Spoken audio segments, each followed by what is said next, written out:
So Ryan is going to talk about our recycling program, and then I am going to talk a little about energy with the last two slides, which I think ties together with things we've been talking about.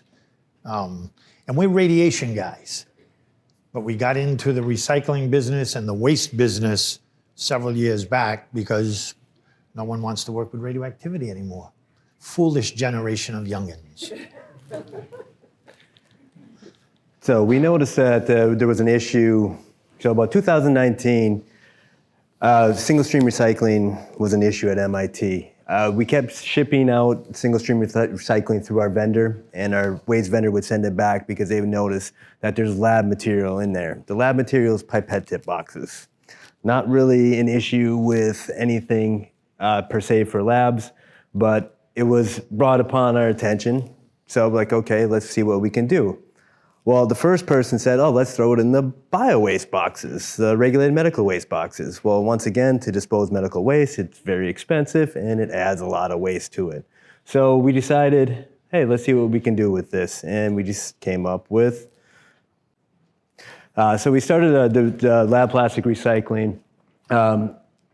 It was very well received. We started doing it, labs started coming to us, like, how can we join, how can we join? We started a pilot in 2019 in November.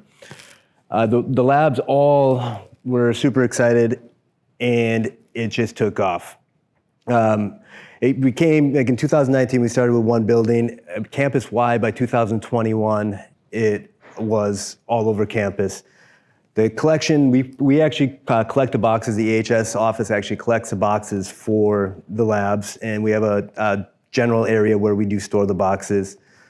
We have to make sure that none of the plastic is contaminated, so everything is clean plastic. We don't use anything that is biologically contaminated that does go out as general bio-waste. We also developed a website to help produce or help us with plastic pickups, so we can go to the labs and actually see what is there available for us to pick up. So our current our current plastic recycling, the researchers submit a request to us. We have 24 to 48 hours to pick up that request. The technicians pick it up and bring it to a general location. And last year we recycled about 330 pounds of plastic per week. And that's just typically plastic pipette tip boxes. So you need a lot of pipette tip boxes to get to 330 pounds. And that's just a 1 week. We have about 15 to 20 collections per week. We have about 110 different PIs at MIT that are currently on the program, which entails about 200 different labs across. I believe Dr. Prather's labs is in it. I know you're in it. And the best thing about it for the labs is it's funded solely by EHS. We do all the legwork, we do all the lifting, we do all the heavy work for that. So the vendor that we currently use is Green Labs Recycling. This is a dashboard they presented to us a couple months ago. So this is just from, as you can see, it's just from January 3rd to January 3rd, 2024 to 2025. We recycled over 17,000 pounds of plastic last year. And they also do the calculations to CO2 diverted, and it's about just over 70,000 pipette tip boxes. The other thing that was interesting is a couple of years ago, we sat down with my Green Labs Recycling, and we decided, hey, is there anything we can do with this plastic? So we came up with an idea with them, and we developed these transfer containers. These transfer containers are made from 100% recycled material, so there's no virgin material in it, and they actually do sell these back to us, and they sell them to other people out there as well. So does anybody have a guess of how many pipette tip boxes that would make this container? 10, 50, 20. Lower. Price is Right rules. So it's actually about 2. So about 2 pipette tip boxes. It's a 1-for-1 weight ratio. So these weigh, Mitch, we weighed it this morning. What was it? I don't remember. About 160 or 70 grams. Yeah, about 170 grams in one pipette tip box with the insert is about 85 grams. So it's a 1-for-1 ratio. And they do sell these, we do purchase these, and these are also recyclable as well. So we use these as transfer containers. As soon as they're done, we dump the waste into the bio-waste, and then when these get disgusting, gross, or whatever, we can actually wash them out, bleach them, and recycle those as well again.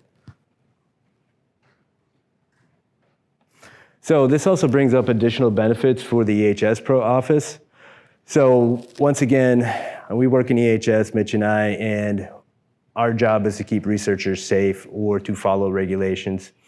So this gives us an extra access into the lab to help us out with any other problems. It also bridges us to possibly recycle more material in the future. Like I said, and the best thing is it's a feel-good for the labs and for EHS to do that.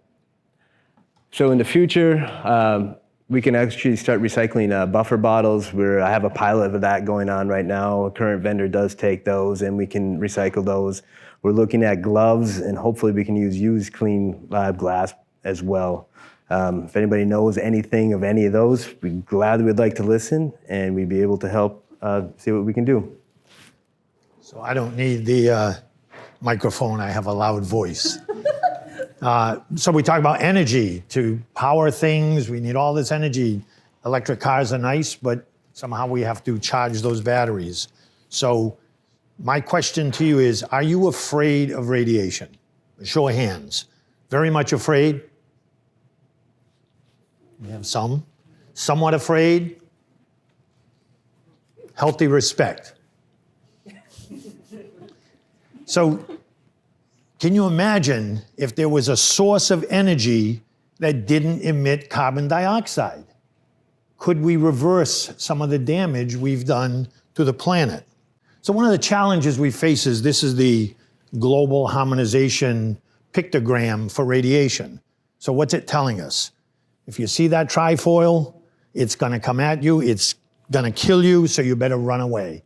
And so this is what most people, if you ask Mrs. Google something about radiation, this is what you might get.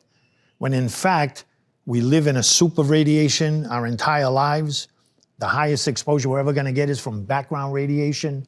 And nuclear power stations don't emit very much radiation. We get more from probably the sandwiches we're going to eat for lunch today. So I think we have to consider, as we hope to get to fusion someday. So fusion, we're fusing tritium atoms together, making neutrons, making heat. We reinvent the sun on Earth. There's a bridge we have to have, and I think it's small modular reactors and microreactors. Still the fission process, but things that can be built off-site, come in, and within months or two, you have an operating nuclear power station. The new small modular reactors or microreactors cannot melt down. The fuel can be air-cooled going from the fissioning process if they are cooled while they're working, but if you lost that coolant, you do not have a meltdown. So we really have to think about this.